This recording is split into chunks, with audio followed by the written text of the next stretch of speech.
The night of June 24th, 1950, South Korean forces clash with the North in brutal border skirmishes.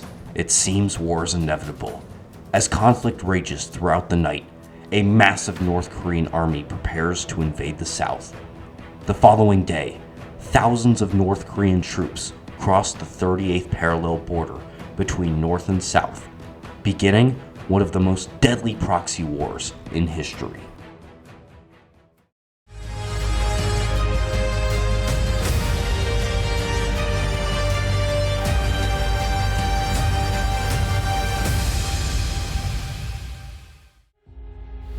Hi, I'm Alexander Peterson, and welcome to Dino Historians. Also known as the Forgotten War, being overshadowed by World War II, which ended only 5 years prior. The Korean War was an extremely deadly and costly conflict that would take the lives of millions. The war had began in 1950 and would go on to 1953, but the events and tensions that led up to this devastating conflict began many more years before the war began.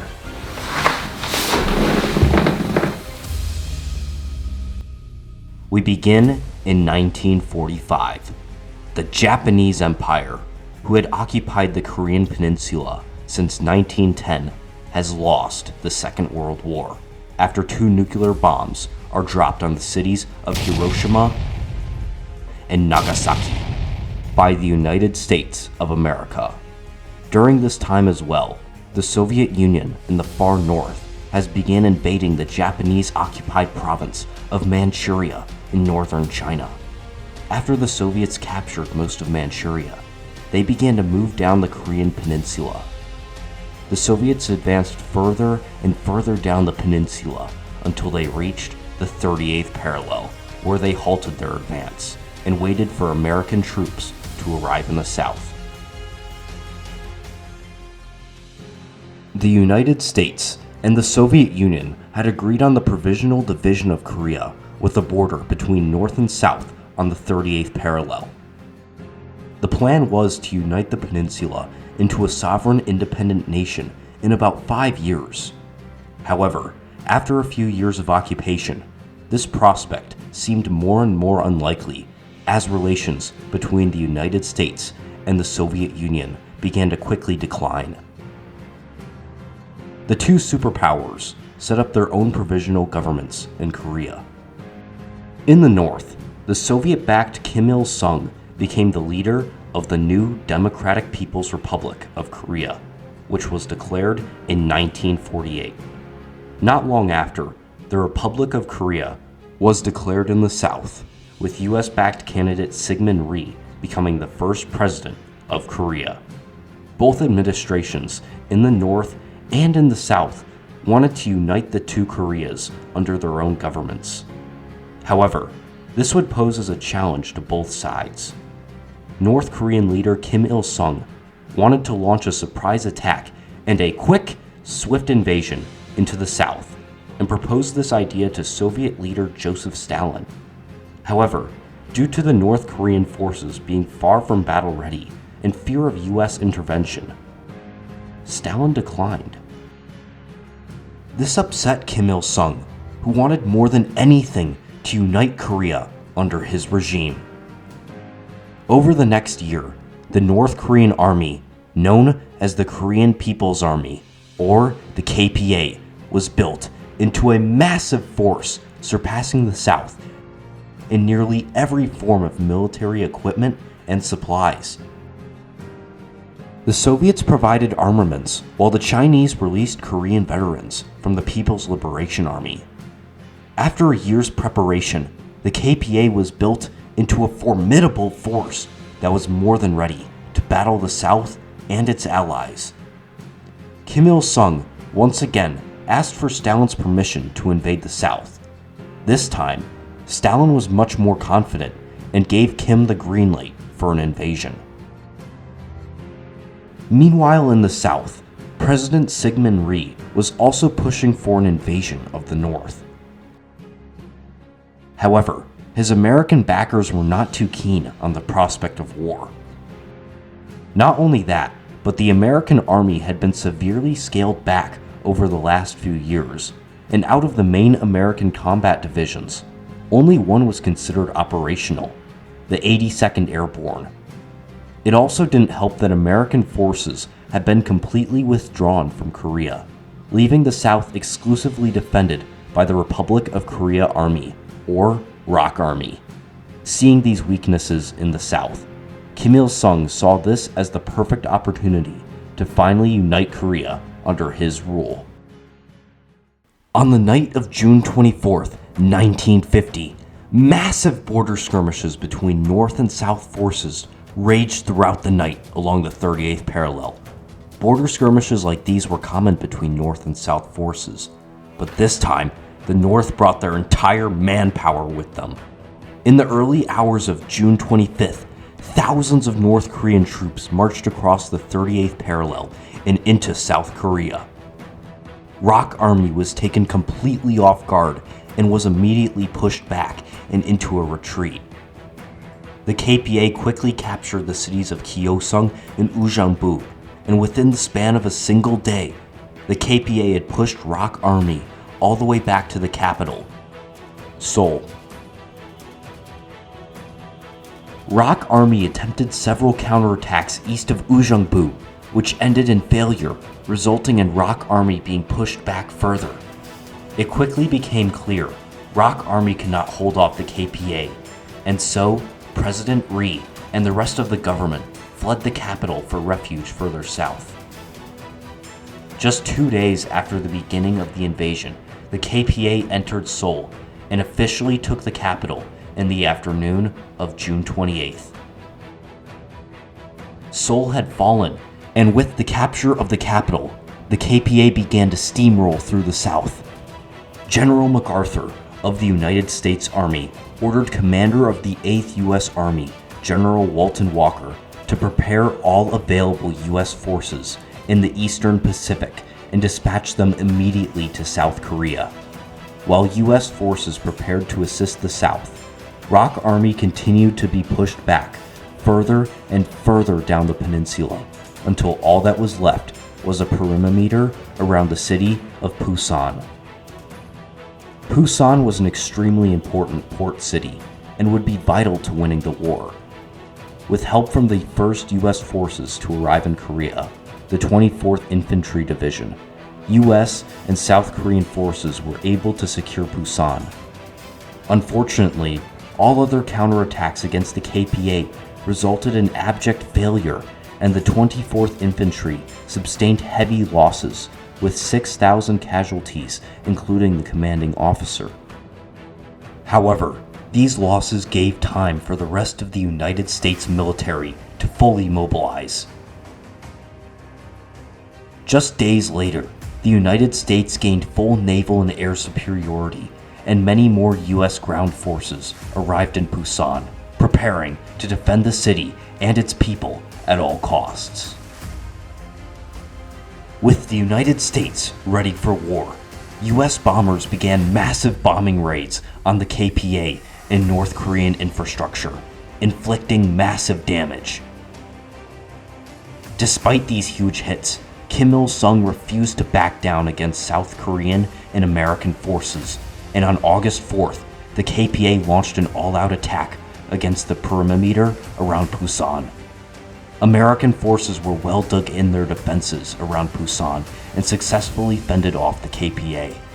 For the next several weeks, the battle for Busan would rage on, and American naval and air forces would continue to demolish North Korean supply lines and infrastructure.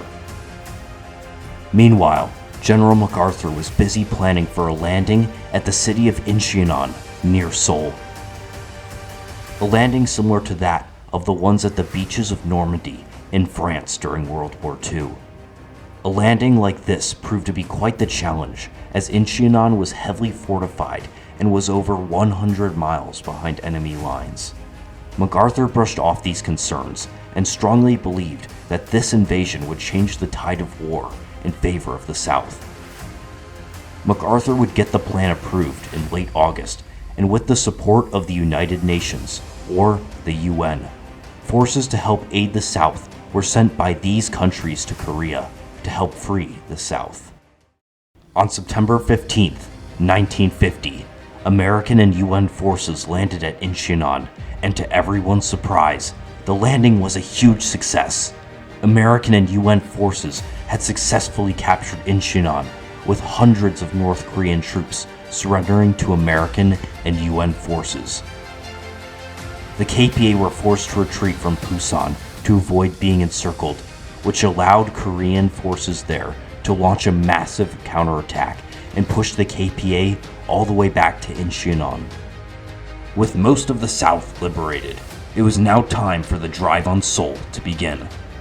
The march to Seoul was a long and grueling campaign that would see large amounts of combat and devastation.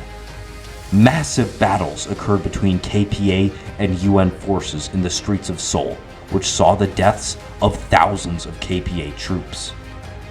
Eventually, the KPA was forced to retreat from Seoul, and American and UN forces officially captured Seoul on September 28, 1950. Seoul and South Korea were liberated. With the South now fully freed, it was up to debate between General MacArthur and other authorities on whether or not to hold current positions or to continue the battle up the peninsula to take out Kim Il-sung's regime once and for all. Syngman Rhee, determined to unite the peninsula, pushed for a full invasion of the North. The troops were also in large favor to finish off the North for all the suffering and casualties the North had caused them. Eventually, the invasion of the North was authorized, and General MacArthur began devising plans. Meanwhile, in the far north, 500,000 Chinese troops arrived at the Korean border and prepared for war. Further south, American and UN forces continued up the peninsula until they reached the North Korean capital, Pyongyang.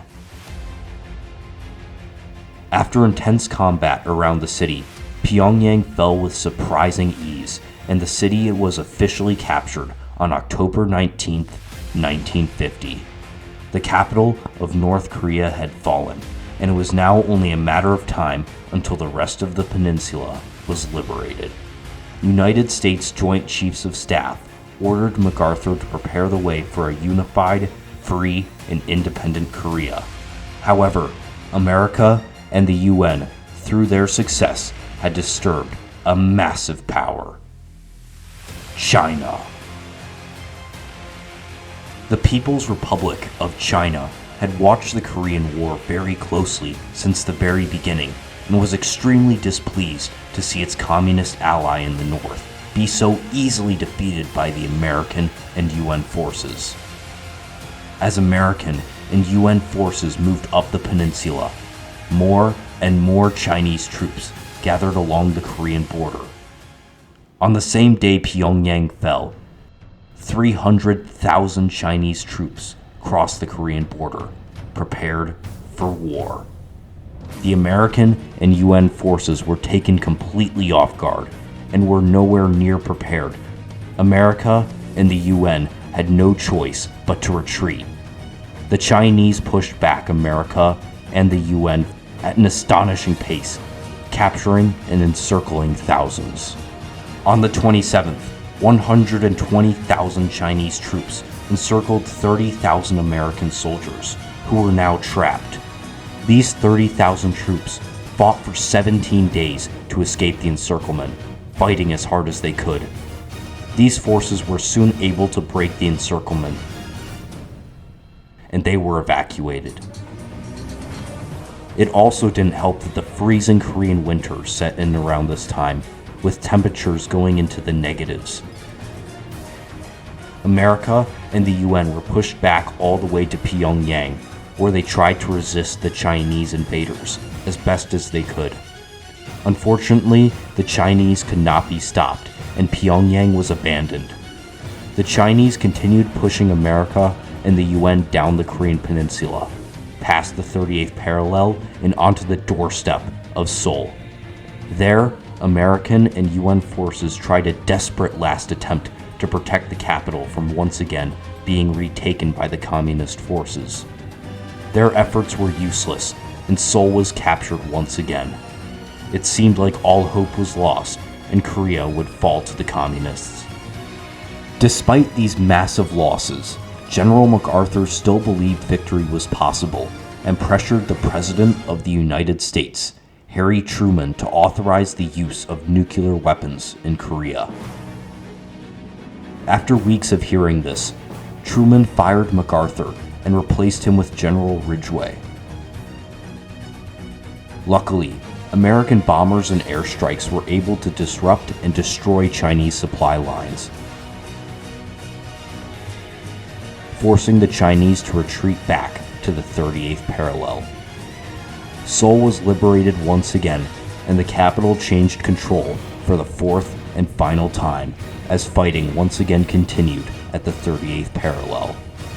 For nearly 2 years, the battlefront on the 38th parallel would continue, turning into a long, brutal stalemate. American generals debated on whether or not to send more reinforcements to Korea to push back the Chinese.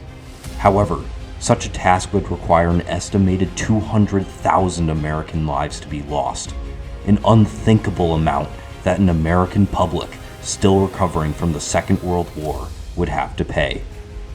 New offensive discussions soon turned into peace talks as politicians in Washington demanded the war's end. After some negotiations, a peace settlement was reached. A new border between North and South was fixed, with a demilitarized zone in between both countries. Both sides were extremely disappointed with the war's outcome, and Northern and Southern governments refused to sign the peace settlements. Because of this, North and South Korea are still technically at war with each other to this very day. Today, the Korean peninsula is still extremely divided, perhaps even more than when the war took place. The demilitarized zone between North and South is today one of the most militarized places on the planet where border skirmishes still continue. It is unclear if Korea will ever be reunited, but if one thing is for sure, if the Korean War ever reunites once again, it may be more deadly than the first, which took the lives of over 2 million people, most of which were civilians. Thank you for watching Dino Historians, and we will see you on the next great adventure into history.